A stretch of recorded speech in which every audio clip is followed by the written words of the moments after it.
ऐसा कोई उदाहरण है?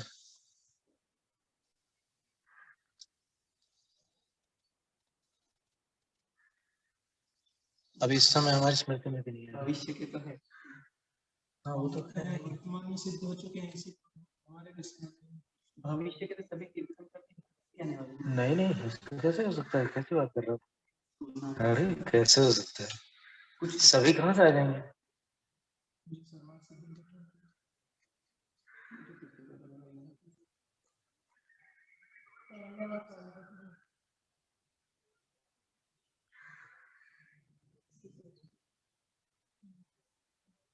तिलोक पंडित में 17वें तीर्थंकर जो तीर्थक चित्रगुप्त होंगे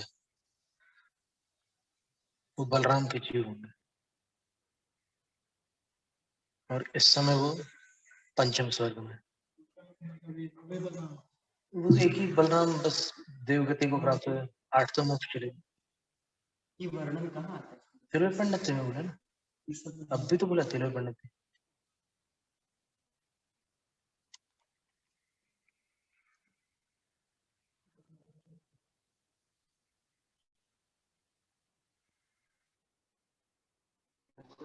महापुराण में होना चाहिए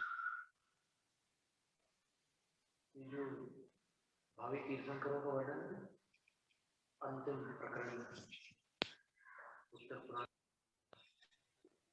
वहां पर अब भी उनके नाम दिए हुए हैं, पूर्व भव के नाम दिए हुए, जो नाम सबके परिचय में है वो नाम दिए, वो वहां आकर के तीर्थंकर बने, ऐसा लिखा। एक बार देख लेना।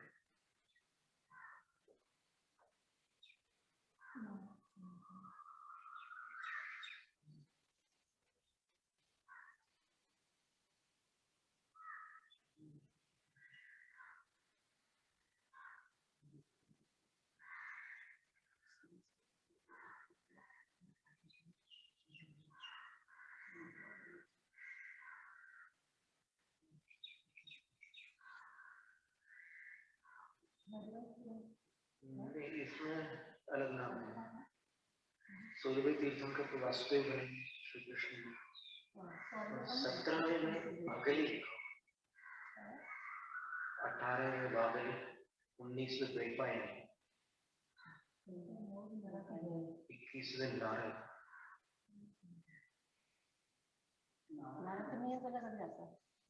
तेईसवें सात्विक पुत्र,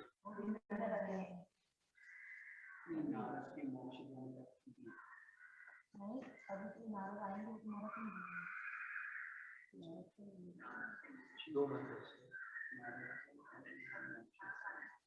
लोग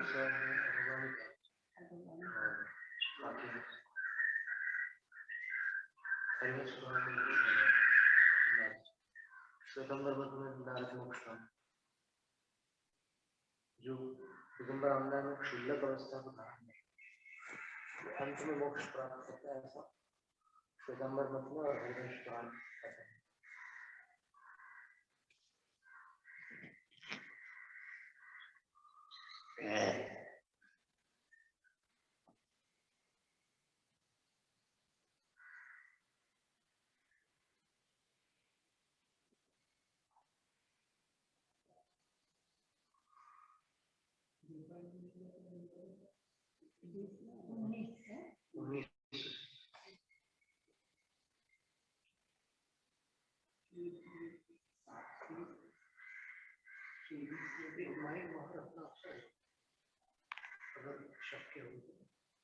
हाँ क्यों?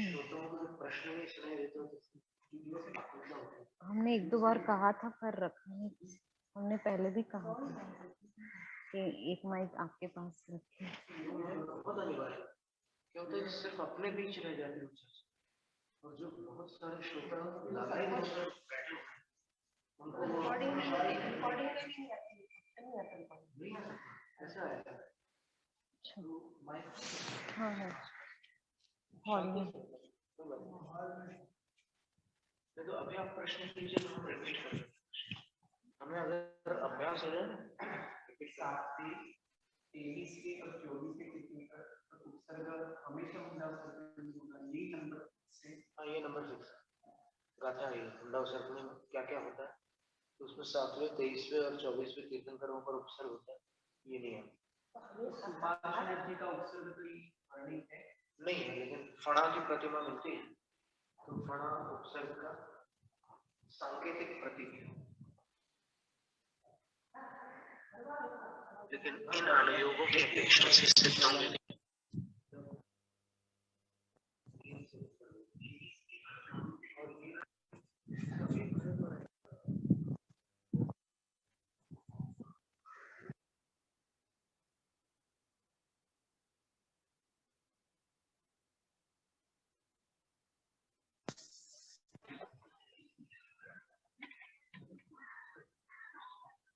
तो पूर्व सत्र में तपः सिद्ध, नय सिद्ध, संयम सिद्ध। संयम सिद्ध में अपन ने अपहृत संयम के उत्तम, मध्यम, जघन्य ऐसे 3 भेद देखे। और उपेक्षा संयम जो है वो शुद्ध उपयोग रूप है। और 12 प्रकार का जो संयम बताया है, 5 इंद्रिय और मन संबंधी और षटकाय जीव संबंधी जो संयम बताया, वो भी अपने आप में संयम की ही श्रेणी में आता है। और संयम के अंतर्गत 8 प्रकार की जो शुद्धियां बताई है, उन शुद्धियों में तत्पर होते हुए भी यदि ध्यान लग जाए और सिद्धत्व की प्राप्ति हो जाए, तब भी वो संयम सिद्ध कहलाए। 8 शुद्धियां आपको जानकारी में होगी। तत्वार्थ वार्तिक में उत्तम संयम धर्म में 8 शुद्धियां बताई है कि इन 8 शुद्धियों से संयम निर्मल होता है। काय शुद्धि, भिक्षा शुद्धि, वचन शुद्धि। नहीं नहीं नहीं नहीं, वो अर्थ शुद्धि वगैरह तो अलग बात होगी, वो तो यहाँ है नहीं। यहाँ 8 प्रकार की शुद्धि बताई है, तो उनसे जो सिद्ध हो गए हैं वो संयम सिद्ध कहलाता है। 8 शुद्धियां देखो तत्वार्थ वार्तिक में।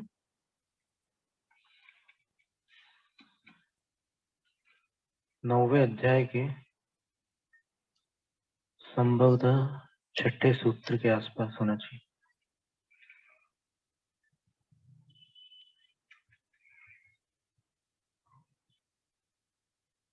छठा ही सूत्र है, इसमें देखिए लिखा, बहुत सुंदर है। 8 शुद्धियां संयम सिद्ध होने वाले जो होते हैं वो इन 8 शुद्धियों से आते हैं। तत्प्रतिपादनार्थ शुद्ध्यष्टकोपदेश, संयम का प्रतिपादन करने के लिए 8 शुद्धियों का उपदेश। समितिषु प्रवर्तमानस्य प्राणीन्द्रिय परिहारः संयमः। संयम की परिभाषा क्या दी है? समितियों में प्रवृत्ति करने वाले मुनिराज की 6 प्रकार के जो प्राणी हैं, 5 स्थावर और 1 तरस, उनकी हिंसा का परिहार करना और इंद्रिय और मन के अधीन न होना, ये 12 प्रकार का संयम होता है। 12 अविरति बताई ना, उससे विपरीत 12 विरति है। बस विरति और संयम, इनमें जो अंतर है वो केवल इतना है कि विरति में पापों का त्याग होता है और संयम में पापों के त्याग के साथ समिति रूप प्रवृत्ति होती है। समितियां 10 प्रतिमा तक नहीं हो सकती,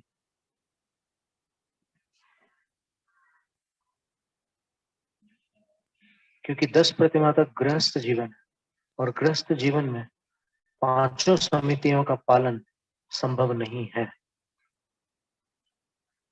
यदि पद विहार का भी नियम ले ले कोई गृहस्थ, तो क्रिया समिति पाल सकते हैं और संतुलित वचन का प्रयोग करने लग जाए तो भाषा समिति पाल सकते हैं। लेकिन ऐषणा समिति कैसे पलेगी? ऐषणा समिति आप समझ रहे हैं? उद्गम, उत्पादन, अशन दोष, मल दोष, 14 मल जो होता है वो, अप्रमाण दोष, संयोजना दोष, धूम दोष, अंगार दोष और 32 अंतरा है। ये पल ही नहीं सकते 10 प्रतिमा तक। और जब संगस्थ होकर क्षुल्लक क्षुल्लिका एलक अवस्था धारण की जाती है, तब जितना उस भूमिका में शक्य है उतना पालन करते हैं।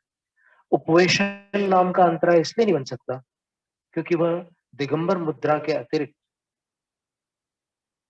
शक्य ही नहीं है। उपवेशन का अर्थ होता है आहार प्रारंभ हो चुका है, सिद्ध भक्ति आप कर चुके हैं, प्रत्याख्यान निष्ठापन कर चुके हैं, उसके बाद किसी कारणवश बैठना पड़ जाए, तो अगर बैठ जाए तो अंतराय होता है। और ये अंतराय सवस्त्र अवस्था में नहीं होता, क्योंकि सवस्त्र अवस्था में खड़े होकर आहार ही नहीं होता। तो ये समितियों के साथ जो व्रत होते हैं उनको संयम कहते हैं। ये बहुत महत्व की बात है। धवला की 14वीं पुस्तक में वर्गणा खंड के अंदर संयम विरयणम को भेदो इति ये प्रश्न किया कि संयम और विरति इन दो में क्या भेद है। तो आचार्य उत्तर देते हैं कि 5 अविरतियों का त्याग करना,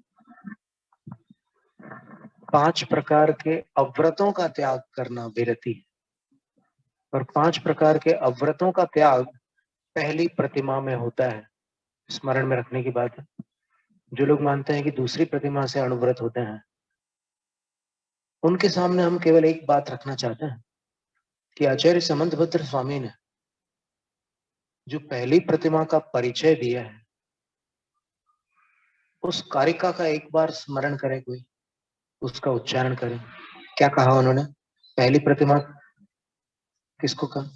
सम्यक दर्शन शुद्ध संसार शरीर भोग निर्विण्ण पंच गुरु चरण शरणो दार्शनिक तत्व पथ गृह्य। अब इसमें देखिएगा आप अणुव्रत कैसे घटित होते हैं।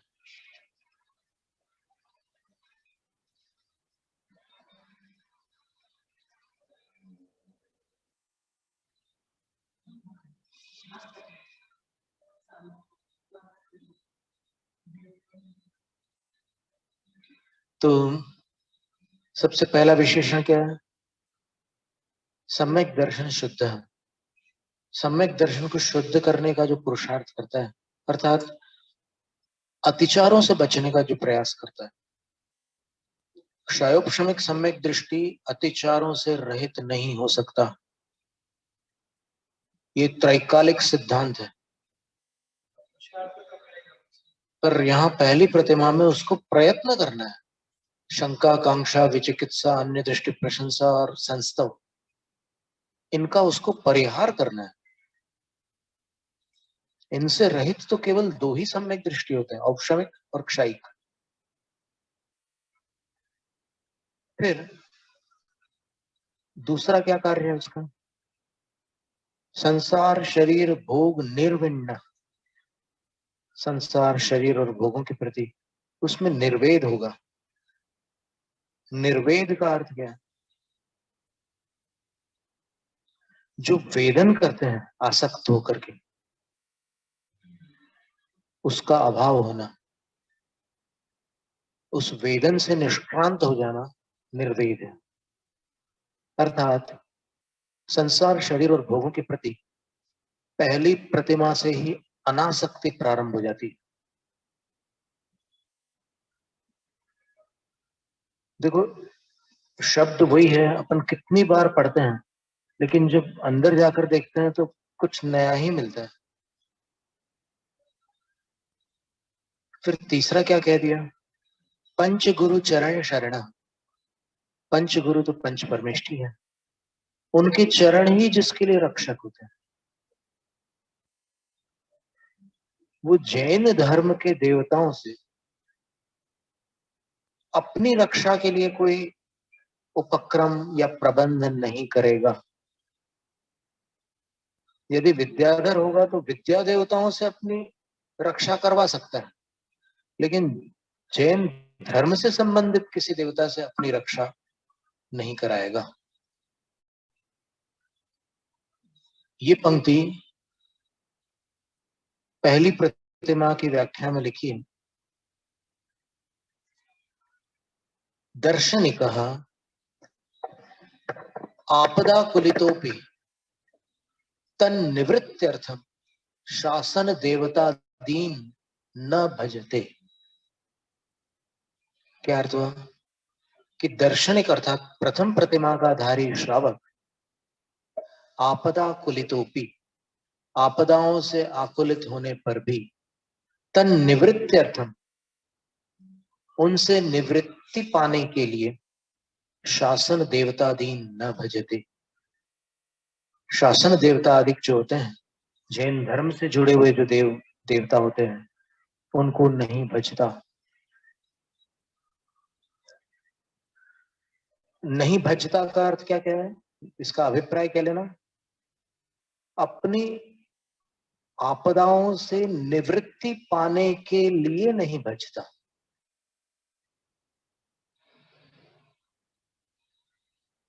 तो फिर अपनी आपदाओं से निवृत्ति पाने के लिए वो पुलिस के पास जाता है क्या?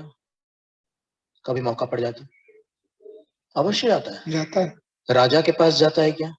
जाता क्यों है। नहीं जाता है? बिल्कुल जाता है। फिर विद्या देवताओं के पास कोई आपत्ति नहीं है, उसके सम्यक दर्शन में कोई दोष नहीं लगता। लेकिन धर्म से संबंधित जो देव है, वे सारे देव एक व्यवस्थित जिन शासन के आलंबन पूर्वक अपने अपने कार्यों में प्रतिनियत है। श्रुत रक्षिका देवी श्रुत की ही रक्षा करने के लिए नियुक्त है।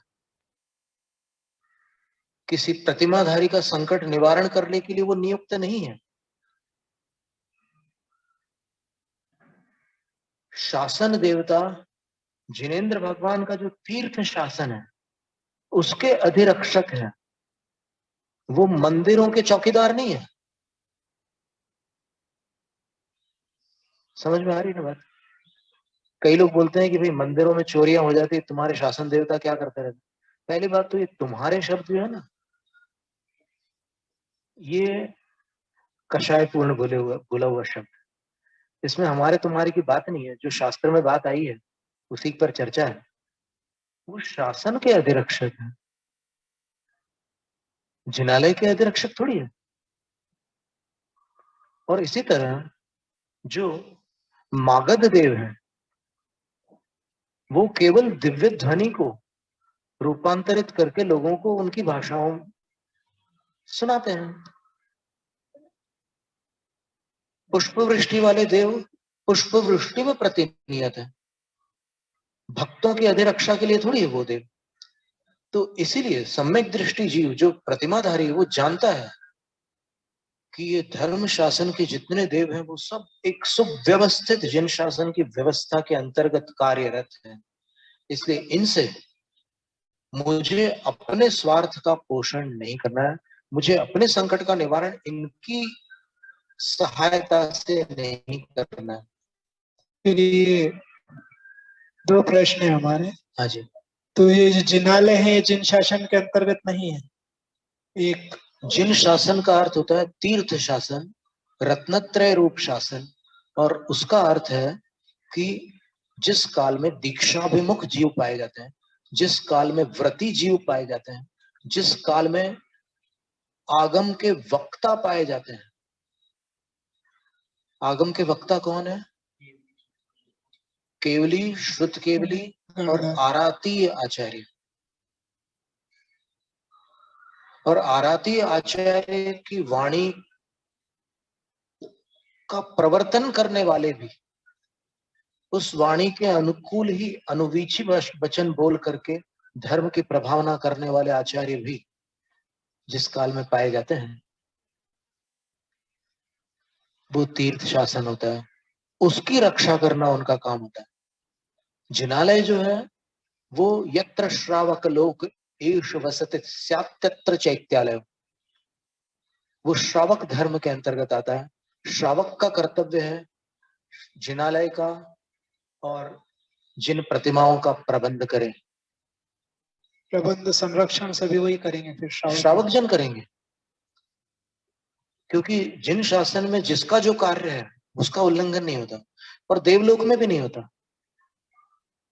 देवलोकों को अगर इंद्र की अनुमति मिलती है तो फिर वो दूसरे काम करते हैं। जैसे सौधर्म इंद्र जब सकल भूषण केवली के ज्ञान कल्याणक में सम्मिलित होने के लिए अपने परिकर सहित पहुंच रहे थे, तो उनको अयोध्या के दूसरे छोर पर सीता जी की अग्नि परीक्षा दृष्टिगोचर हुई। तो उनके मित्र मेष केतु देव ने पूछा कि हे इंद्र, यहाँ क्या हो रहा है? वहां तो केवल ज्ञान हो गया, अपन वहीं जा रहे हैं। तो इंद्र ने क्षण मात्र में परिस्थिति को समझ करके मेष केतु से कहा कि तुम यहीं रुको और यहाँ की परिस्थिति तुम संभालो।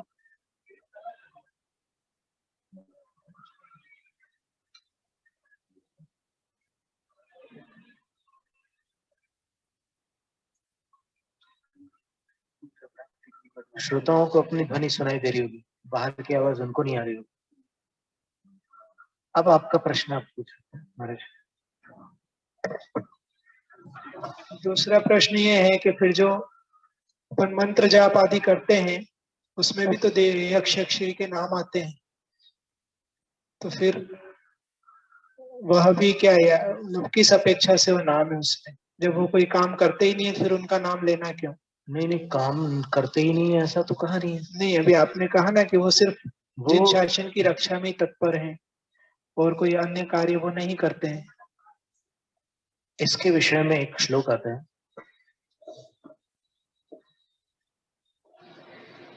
तच्छासनैक भक्ति नाम सुदिशाम सुव्रतात्मनाम स्वयमेव प्रसीदन्ति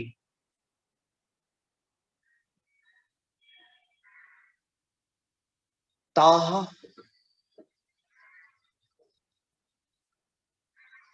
सपुरंदरा। एक शब्द छूट रहा श्लोक में।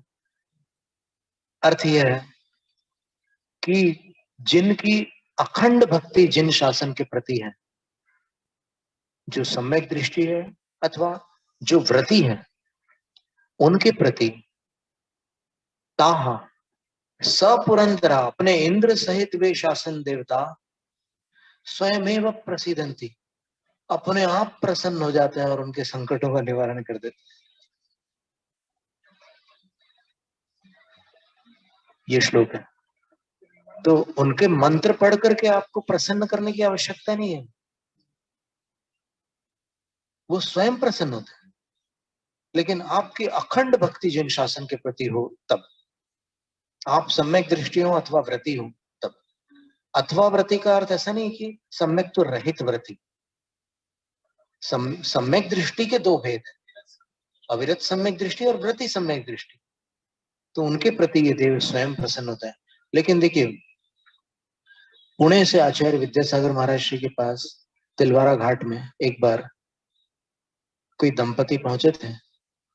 उन्होंने वो जो धरणेन्द्र पद्मावती सहिता है पार्श्वनाथ है वाला जो एक कोई मंत्र है ना, उसको एक पर्चे में लिखकर आचार्य श्री के पास भेजा और वो जानना चाहते थे कि इस मंत्र को हम लोग गृहस्थ लोग कैसे पढ़ें। तो आचार्य श्री ने धरणेन्द्र पद्मावती सहिताय पार्श्वनाथाय ये स्वयं अपने मुख से उच्चारित करके उनको बताया कि ऐसे पढ़ें। और फिर अभिप्राय भी समझ गए थे आचार्य श्री कि ये क्या पूछना चाह रहा है, क्योंकि उच्चारण तो कोई इतना कठिन है नहीं कि वो उच्चारण पूछ रहा हूं, मेरे मुख से उच्चारण करवाना चाहते हो। वहां पर धरणेन्द्र पद्मावती सहिताय शब्द का अर्थ ये नहीं था जो हिंदी भाषी लोग भ्रांतिवश समझ लेते हैं कि मैं धरणेन्द्र पद्मावती के साथ साथ पार्श्वनाथ भगवान को नमस्कार करता हूं। ऐसा अर्थ नहीं था।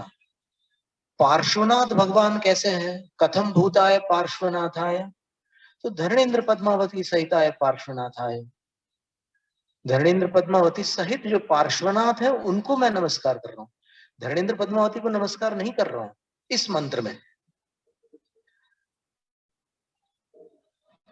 ऐसा अभिप्राय था। तो आचार्य श्री ने कहा कि जैसा लिखा है वैसा ही पढ़ना, हटा करके नहीं पढ़ना, चतुराई नहीं करना। यथावत पढ़ना। तो ये बात थी। तो देखिए ऐसा होता है कि इसमें पहली प्रतिमाधारी के लिए लिखा है कि संकट आने पर जैन धर्म से जुड़े हुए, जैन शासन से जुड़े हुए देवों से अपने संकट का निवारण करने के लिए वह उनको नहीं भजता। किनके लिए कहा है? पहली प्रतिमाधारी के लिए कहा है, सम्यक दृष्टि के लिए नहीं कहा है। पहली प्रतिमाधारी। तो जो प्रतिमाधारी नहीं है वो कभी कभी जब उसको कुछ नहीं सूझता तो फिर उनसे मदद मांगने के लिए चला जाता है, पर वरदान मांगने के लिए नहीं, संकट निवारण के लिए उनसे मदद मांग लेता है। और ऐसा करते हुए उसका सम्यक तो नष्ट नहीं होता। फिर संपत शुक्रवार व्रत एक बात बताना कि उसको ये अच्छी तरह ज्ञात है सम्यक दृष्टि को कि ये सर्वे सर्वा नहीं है, मेरे कर्म भी कोई वस्तु है और मेरे कर्म जब मैं बीमार पड़ता हूं तब भी उदय में आते हैं, तो भी मैं डॉक्टर के पास जाता हूं।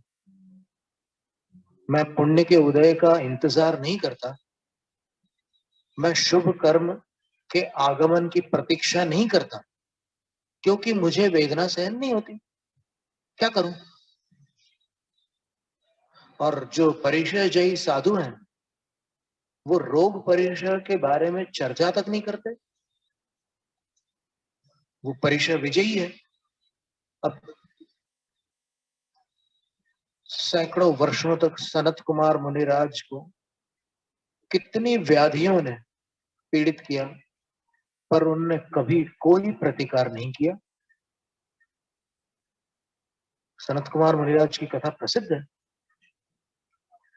लेकिन जिनके अंदर वो क्षमता नहीं है वो फिर सहायता लेते हैं दूसरों की। इसमें क्या बात होगी? क्षमा सागर महाराज कहते थे कि जो दुर्बल होते हैं वही तो सहायता लेते हैं, जो बलवान है वो क्यों लेंगे। तो प्रतिमा धारण करने के बाद जिन शासन संबंधी देवों से वो अपनी विपत्ति का निवारण करने के लिए उनको नहीं भेजेगा, इतनी सी बात है। बाकी जो व्यवस्था है जितना कहा है उसके अतिरिक्त आप घटित कर सकते हैं जो भी कथन।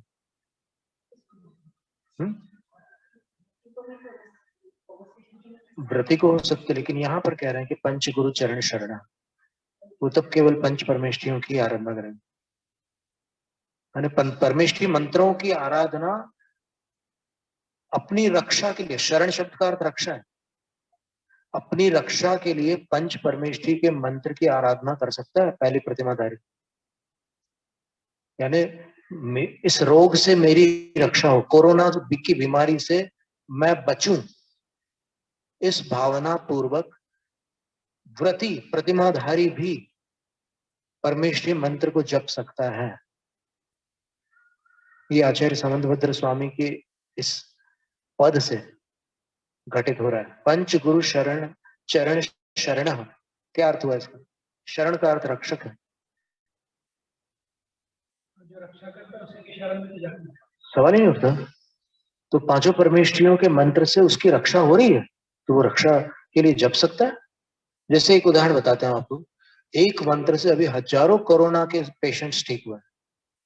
आचार्य गुणधर नंदी महाराज श्री के श्रीमुख से हमने सुना वो मंत्र, और बाकायदा हमारी एक विद्यार्थी थी, कोई डॉक्टर डेंटिस्ट नागपुर में है, उसको कोरोना हो गया और आचार्य श्री ने कहा कि चौथे दिन तुम स्वस्थ होकर के उठ जाओगे। तो हमें आश्चर्य हुआ कि बड़े बड़े वैज्ञानिक लोग जहां पर हाथ पांव ढीले महसूस करते हैं वहां आचार्य महाराज कह रहे हैं। तो फिर जब महाराज जी ने मंत्र का उच्चारण किया तब हमें लगा कि ये तो परमेष्ठी मंत्र है, महामंत्र है, इसके लिए कोई असाध्य नहीं है, कुछ भी असाध्य नहीं है नमोकार के लिए। और वो मंत्र था, केवल उसमें बीजाक्षर और अंत में एक प्रार्थना थी, बाकी तो ज्यों का त्यों नमोकार मंत्र था। और उनका कहना था कि एक दिन में 3 माला अनिवार्य रूप से वही रोगी करे जिसको कोरोना है, जिसको महामारी है, वही करे। और वो मंत्र ऐसा था, ओम ह्रीम। 5 पदों में आपको ओम ह्रीम लगाना है प्रारंभ में। ओम ह्रीम नमो अरिहंताणम, ओम ह्रीम नमो सिद्धाणम, ओम ह्रीम नमो आईर्याणम, ओम ह्रीम नमो उवज्जहायाणम, ओम ह्रीम नमो लोए सब्द साहूणम। और इसके बाद अंत में एक पंक्ति प्रार्थना रूप में है, मम। जैसे जो भी उसका जाप करेगा उसके लिए कह रहे हैं मम। हम अपना नाम अगर लें तो ध्यान सागर नाम ध्येयस्य, मम ध्यान सागर नाम ध्येयस्य सर्व रोग निवारणम कुरु कुरु स्वाहा। और मान लो माता जी कुछ बोले तो मम, क्योंकि ये अस्मत् शब्द जो होता है अलिंग शब्द है, सभी के साथ लगता है, मम। कोई भी माता जी का नाम, जैसे सुज्ञान श्री नाम ध्येयायाः, नाम ध्येयस्य नहीं बनेगा, स्त्रीलिंग नाम होने के कारण मम सुज्ञान श्री सुनीतिमति सुग्रीवमति नाम ध्येयायाः सर्व रोग निवारणम कुरु कुरु स्वाहा। कोई भी, यहाँ जितने भी श्रोता हैं वो इसमें केवल स्त्रीलिंग और पुल्लिंग का ध्यान रखें और ध्यान सागर और माताजी के नाम के बदले अपना खुद का नाम उसमें लगा लें। और ये ऐसी घटना है कि बिल्कुल 3 दिन तक पहली ही माला फेरते साथ उसको ऐसा लगने लगा उस पेशेंट को कि मुझे लाभ हो रहा है। और जब 9 मालाएं पूरी हो गई, 3 दिन में 9 माला करनी थी, चौथे दिन वो उठकर खड़ी हो गई, स्वस्थ हो गई, रिपोर्ट नेगेटिव। फिर उसको 21 दिन तक अगर चालू रखते हैं तो फिर पूर्ण सुरक्षा हो जाती है। अब जिनकी शक्ति नहीं है वो क्या करें, तो उनके लिए पूज्य मुनिवर सुयश गुप्त महाराज ने कहा है कि दूसरे उनके लिए जाप कर सकते हैं। तो दूसरे कैसे करेंगे जाप? ओम नमो रहते, ओम नमो रहते, नमो के बाद ऐसे एक खंडाकार बना रहता है। अब चतुराई करके वहां पर अ का उच्चारण नहीं करना है किसी, वो अ के लोप का प्रतीक चिन्ह है। आप संधि विग्रह करके अ नहीं बोलिएगा, ओम नमो रहते, ये उसका उच्चारण है। फिर जिसको भी तकलीफ है उसका नाम लेकर के यहां पर आपको षष्ठी विभक्ति के स्थान पर द्वितीय विभक्ति रखना है। जैसे कोई नाम, किनका नाम ले हम, जैसे अंकित का नाम ले, क्योंकि अंकित को भी कोरोना हुआ ना। ओम नमो रहते,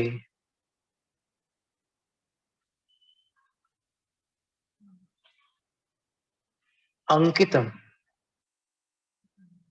रक्ष रक्ष होम फट स्वाहा। ओम नमो रहते अंकितम रक्ष रक्ष होम फट स्वाहा। कम से कम 7 बार पढ़ा जाता है और वैसे एक माला करना भी श्रेयस्कर होता है। और होम फट स्वाहा, ह्रूम तो आचार्य परमिष्ठि का बीजाक्षर है। कई जगह छपने में ऐसा हो जाता है, जैसे सहस्त्र नाम को सहस्त्र नाम छाप देते हैं, तो अतिरिक्त नहीं है, वहां पर सहस्त्र है, सहस्त्र नहीं है। वैसे ही होम है, ह्रूम नहीं। फिर से बोले, ये सबने सुन लिया। गुरुदेव ओम एक बार नमो रहते, फिर नाम लेना है, जिनका भी नाम लेना है उस पर एक बिंदी लगा दीजिएगा। कोई बहन का नाम लेना है तो किनका नाम लेना है? कोई किसी को, अच्छा, कोई बहन जिनको कोरोना हुआ हो, ओम नमो रहते, वो दीदी जो थी जिनकी हम बात कर रहे थे, सुरभिम रक्ष रक्ष होम फट स्वाहा। तो ये दूसरे लोग कर सकते हैं, और अगर सामूहिक रूप से करेंगे, एक समय पर करेंगे और शुद्ध वस्त्र धारण करके करेंगे, तो फिर उसका प्रभाव अनेक गुणित हो जाता है। ऐसा। तो अब देखिएगा चौथा पद जो है पहली प्रतिमा का, उसमें आचार्य क्या कह रहा है? तत्व पथ गृह्य। तत्व पथ दो है, तत्व साथ है लेकिन तत्व पथ दो है। एक संसार पथ है और एक मोक्ष पथ है। तो संसार पथ में मिथ्या दर्शन, अवैध प्रमाद, कषाय और योग आ जाते हैं बंध के कारण, क्योंकि संसार पथ बंध मार्ग है, ठीक है। और मोक्ष पथ क्या है? मोक्ष मार्ग है। तो मोक्ष मार्ग में क्या आएंगे, कौन से तत्व आएंगे? संवर, निर्जरा, ये मोक्ष पथ है। मोक्ष मोक्ष पथ नहीं है, मोक्ष तो मोक्ष है। तो मोक्ष पथ क्या है? संवर और निर्जरा। तो तत्व पथ गृह्य, तत्व पथ गृह्यते अनेन सह तत्व पथ गृह्य। समास कैसे बनेगा? बहुब्रीहि बनेगा। जिसके द्वारा मोक्ष पथ ग्रहण किया जाता है वह तत्व पथ गृह्य कहलाता है। और मोक्ष पथ ग्रहण करने के लिए क्या नियम है? मोक्ष पथ क्या है पहले अपन ये तय कर लें। सम्यक दर्शन, सम्यक ज्ञान और सम्यक चारित्र, ठीक है। अब चारित्र किसे कहते हैं? सम्यक दर्शन, सम्यक ज्ञान तो ठीक है, अविरत सम्यक दृष्टि के पास भी है। अब यहाँ पहली प्रतिमाधारी के लिए क्या कह रहे हैं कि मोक्ष पथ जो ग्रहण कर रहा है वो, अब मोक्ष पथ में यहां पर चारित्र को प्रदान कर रहे हैं। तो चारित्र किसे कहते हैं? पापक क्रिया निवृत्तिश चारित्रम। पाप क्रिया का त्याग कर देना चारित्र है। पाप कौन से हैं? हिंसा, झूठ, चोरी, कुशील और परिग्रह। तो इन 5 का पाप त्याग कर देंगे तो क्या होगा? त्याग 2 प्रकार से होता है। देश सर्वतोणु महति, एक देश त्याग करेगा तो अणुव्रति होगा और सर्वदेश त्याग करेगा तो महाव्रति होगा। तो तत्व पथ गृह्य में अणुव्रत आया कि नहीं आया? तो फिर कौन कह सकता है कि पहली प्रतिमा में अणुव्रत नहीं होते, दूसरी में ही होते हैं? अब देखिए दूसरी प्रतिमा में अणुव्रत का कथन जो आचार्य समंतभद्र स्वामी ने किया है उस पर ध्यान दीजिएगा। निरतिक्रमण व्रत पंचकमपि शील सप्तकं चापि धारयते निःशल्यो योऽसौ व्रतिनाम मतो व्रतिकः। दूसरी प्रतिमा में आचार्य कह रहे हैं निरतिक्रमणम अणुव्रत पंचकम। जो अणुव्रत पंचक पहली प्रतिमा वाले के पास था वो दूसरी प्रतिमाधारी के पास भी है, लेकिन अंतर है दोनों के पास। जो अणुव्रत पंचक है उसमें क्या अंतर है? दूसरी प्रतिमाधारी के पास जो अणुव्रत पंचक है वो 25 अतिचारों से रहित है। पहली प्रतिमा के धारी के पास क्या था? अणुव्रत पंचक तो था लेकिन 25 अतिचार थे। अहिंसाणुव्रत के 5 अतिचार लगते थे उसको, कभी सत्याणुव्रत के 5 अतिचार लगते थे, कभी अचौर्य, कभी ब्रह्मचर्य, कभी परिग्रह, परिमाण, इनमें अतिचार लगते थे। लेकिन अब दूसरी प्रतिमा में अणुव्रत अतिचार रहित हो गए और तीसरी प्रतिमा में और ऊपर की प्रतिमाओं में गुणव्रत और शिक्षाव्रत निरतिचार होते चले जाएंगे। और अंतिम प्रतिमा में घर का त्याग भी हो जाएगा और साधुचर्या का भी एक देश पालन होगा। तो उनको क्या कहा कि न तो पूर्णतः वह गृहस्थ रह गए और न ही पूर्णतः श्रमण हो पाए। तो उनके लिए जो शब्द दिया वो शब्द है गृहस्थ मुनि। गृहस्थ मुनि का अर्थ यह है कि वो श्रावक धर्म का पालन कर रहे हैं, और मुनि इस अपेक्षा से कि मुनि संघ में रहकर मुनिचर्या का भी पालन कर रहे हैं। तो उनको न तो सन्यास आश्रम में गिना गया न ही गृहस्थ आश्रम में गिना गया, उनको गृहस्थ मुनि कहा। और महापुराण में भगवत जिनसेन आचार्य महाराज ने 11 प्रतिमाधारियों के लिए वानप्रस्थ कहा। 4 आश्रम होते हैं विदेह क्षेत्र में। पहला ब्रह्मचर्य आश्रम, दूसरा गृहस्थ आश्रम, तीसरा वानप्रस्थ आश्रम और चौथा संन्यास आश्रम। तो संन्यास आश्रम में मुनि आर्यिकाएं आती हैं। आचार्य उपाध्याय तो और अच्छे ढंग से आते हैं, पर मुनि आर्यिकाएं संन्यास आश्रम में आती है और 11 प्रतिमाधारी वानप्रस्थ आश्रम में आते हैं। पर चूंकि इनके लिए भिक्षा वृत्ति नियामक होती है, इसलिए ये भिक्षा वृत्ति से आहार लेते हैं। और भिक्षा वृत्ति के जो नियम है उनका खंडन नहीं कर सकते। इसे भिक्षा वृत्ति में जो विधि होती है, विधि शब्द का अर्थ है नवोपचार विधि। उसमें से न तो कुछ घटा सकते हैं न कटौती कर सकते हैं किसी भी क्रिया की। नवोपचार विधि से ही उनको आहार ग्रहण करना होता है। अभी तक ये स्पष्ट नहीं हो पाया कि अनेक संघों में नवोपचार विधि केवल मुनिराजों के लिए मान्य है, किन्हीं संघों में आर्यिकाओं के लिए भी मान्य है, लेकिन कुछ संघों में क्षुल्लकों के लिए, क्षुल्लिकाओं के लिए पाद प्रक्षालन मान्य नहीं है। ऐसा क्यों है ये हम नहीं जानते।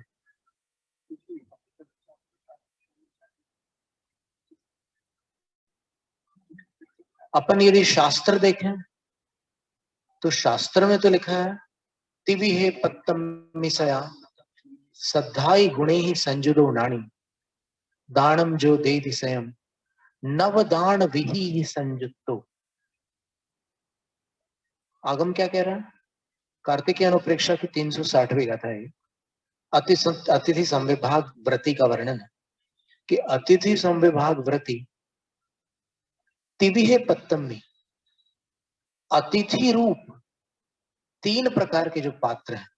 देखो, अतिथि रूप होना अनिवार्य है यहाँ पर, क्योंकि ये व्रत अतिथि संविभाग व्रत है जिसकी मुद्रा अतिथि की मुद्रा नहीं है। यहाँ पर अतिथि शब्द का अर्थ बोलचाल में कहे जाने वाला मेहमान नहीं है। यहाँ पर अतिथि का अर्थ भिक्षाचर्या से भोजन करने वाले जिन शासन के लिंगधारी हैं। ये ध्यान में रखने की बात है। तो उनको जो सदा नव दान विधि संयुक्तो, स्वयं दानम दे दी, 9 दान विधियों से संयुक्त होकर स्वयं दान देता है। और कैसा होता है वह दान देने वाला? श्रद्धाई गुणी संजुदो नाणी, श्रद्धाधिक गुणों से संयुक्त। 7 गुण होते हैं श्रावक के, दातार के, उन 7 गुणों से संयुक्त ज्ञानी अर्थात सम्यक ज्ञानी होता है। मिथ्या दृष्टि नहीं, यहाँ सम्यक ज्ञानी होता है। क्योंकि ये चर्चा किसकी चल रही है? भोग भूमि जाने वाले दातार की चर्चा नहीं चल रही है, ये शिक्षाव्रती दातार की चर्चा चल रही है। तो क्लियर हो गया? ये कार्तिकीय अनुप्रेक्षा का कथन। फिर कोई पूछ सकता है कि और कहाँ लिखा है, क्योंकि आज एक आचार्य की बात से पेट नहीं भरता, अनेक आचार्यों के कथनों से कथन जो पक्ष है उसकी पुष्टि हो जाए तब वो प्रामाणिक माना जाता है पक्ष। तो वसुनंदी श्रावकाचार्य के अंत में ग्रंथकर्ता लिखते हैं कि मैं कुंद कुंद की संतान में उत्पन्न हुआ आचार्य हूं। ध्यान रखना इस बात पर। वसुनंदी आचार्य महाराज ने अंत में लिखा कुंद कुंद संताने, कि मैं वसुनंदी सिद्धांत चक्रवर्ती कुंद कुंद आचार्य की संतान का अर्थ होता है संतति, परंपरा, शिष्य परंपरा। मैं उनकी शिष्य परंपरा का आचार्य हूं। और वो 234वीं गाथा में वसुनंदी श्रावकाचार्य में आचार्य लिख रहे हैं अन्नम पाणम खय्यम सायमिति चौविहो वराहारो।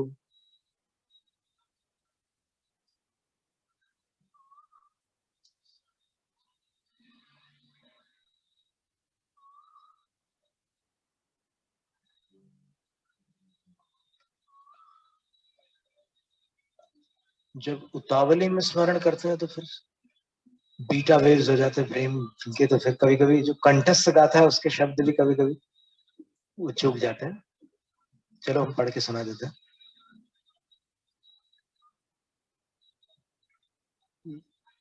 इसीलिए जिनवाणी को निकट रखना हमेशा अच्छा रहता है, हृदय में रखना तो सबसे अच्छा होता है।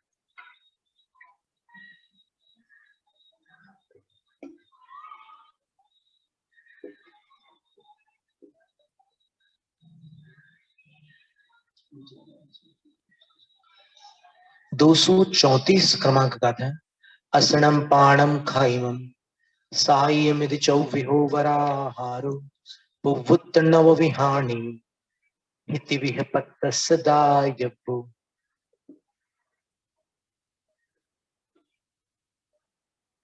अशन, पान, खाद्य और स्वाद्य, ये चार उत्तम आहार होते हैं। ये आहार तिविह पत्तस्य तायब्बो, 3 पात्रों के लिए देने योग्य हैं। और किस विधि से देने योग्य हैं? तो आचार्य लिख रहे हैं पुवुत्त नव विहाणे ही, पूर्वोक्त 9 अनुष्ठान पूर्वक, यानी नवोपचार विधि हुई कि नहीं तीनों पात्रों के लिए। अब इसमें आप जबरदस्ती मुनि अर्थ कैसे निकालोगे जब 3 पात्र साफ लिखे हुए हैं? तो जब इतने बड़े बड़े आचार्य प्राकृत गाथा में स्वयं लिख रहे हैं कि तीनों पात्रों के नवोपचार विधि होती है, तो फिर अपन अभी समझ में नहीं आ रहा है अपने को कि कुछ नीचे ना पढ़ वो संग में नहीं चल थाना इस तरफ दिमाग जाता ही नहीं। जैसे हमने बनारस में वसुनंदी जो आप बोल रहे थे वसुनंदी श्रावकाचार्य में स्पष्ट पढ़ा तो हमारी धारणा तब से पक्की हो गई कि तीनों पात्रों के नवदा भक्ति होना ही चाहिए। माइक बंद है। अच्छा, तीनों पात्रों के नवदा भक्ति होना ही चाहिए हमने पढ़ा था, लेकिन फिर भी हमारा चालू नहीं हुआ था और हमारे दिमाग में भी कभी नहीं आया कि हमको अपनी नवदा भक्ति कराना चाहिए। हम जब शुल्लक थे। अच्छा आप शुल्लक महाराज। हाँ जी तब क्या बोल रहे हैं। हाँ जी। तब मतलब हमने पढ़ा और उसके ऊपर श्रद्धा भी हम और पक्का धारणा के लिए कि आगम का वाक्य है और तीनों पात्रों की नवदा भक्ति होना ही चाहिए। जो बोलते हैं कि तीनों पात्रों की नवदा भक्ति नहीं करना वो गलत है, ऐसा सब था, लेकिन दिमाग में ये कभी नहीं आया कि हम शुल्लक हमें भी अपनी नवदा भक्ति कराना चाहिए पूरी। ऐसा वो उस तरफ ध्यान क्या नहीं होता है कि जाता। अपन जो है ना, अपन अपने व्रतों में इतने लीन है कि अपने को ऐसा नहीं लगता है कि कोई हमारी पूजा करे, हमारा सम्मान करे, या उसकी अपने को कामना नहीं है। लेकिन एक बात और बड़े महत्व की है कि 5 व्रतों की स्थिरता के लिए तत्वार्थ सूत्र में लिखा है कि आपको अगर अचौर्य व्रत को स्थिर करना हो तो आपको भिक्षा की शुद्धि का पालन करना ही होगा। और भिक्षा की शुद्धि तभी हो सकती है जब जिनेंद्र भगवान द्वारा बताई हुई भिक्षा विधि से आप आहार लो। और भिक्षा विधि जो है वो नवोपचार विधि है। और कौन सी विधि वो हमें कोई बता दे। और भिक्षा विधि का उल्लंघन करने से चोरी का दोष क्यों लग रहा है? क्योंकि भगवान की अनुमति के बिना आप खाना खा रहे हो। आप भिक्षा नहीं खा रहे हो, आप खाना खा रहे हो, क्योंकि भगवान ने आपको कहा था कि आप भिक्षा लेंगे। आप खाना नहीं खाएंगे, आप भिक्षा लेंगे, और आप भिक्षा नहीं ले रहे हैं, क्योंकि भिक्षा नियम पूर्वक ही ली जाती है, नियम तोड़ करके नहीं। ये अर्थ पूज्य प्रज्ञा श्रमण अमित सागर महाराज श्री ने बताया था। कितना सुंदर अर्थ है। तो अब आप देखिए, तत्वार्थ सूत्र, कार्तिकीय अनुप्रेक्षा, वसुनंदी श्रावकाचार, और हमारे पास अन्य भी अनेक ग्रंथों के रेफरेंसेस हैं। ये तो कोई प्रथमानुयोग के ग्रंथ नहीं है। तत्वार्थ सूत्र प्रथमानुयोग है क्या? नहीं है। तो जिनको प्रथमानुयोग, जिनकी दृष्टि में गौण है, उनके लिए भी ये प्रमाण विचारणीय है। तो इस तरह ये बातें थी। तो अपनी चर्चा कहां से? में 8 शुद्धियों की चर्चा निकली थी तत्वार्थ वार्तिक में, और 8 शुद्धियों का पालन करते हुए जिन्होंने सिद्धत्व को प्राप्त किया वो संयम सिद्ध है। तो 8 शुद्धि बता रहे थे, उन्हीं की बात चल रही है। तो अब प्रश्नोत्तर में समय अधिक निकल गया, नहीं तो अपन सोच के आए थे कि समय अपन जल्दी पूरा कर लेंगे। तो आगामी सत्र में इसको अपन रखते हैं, क्योंकि ये तो ऐसी धारा है कि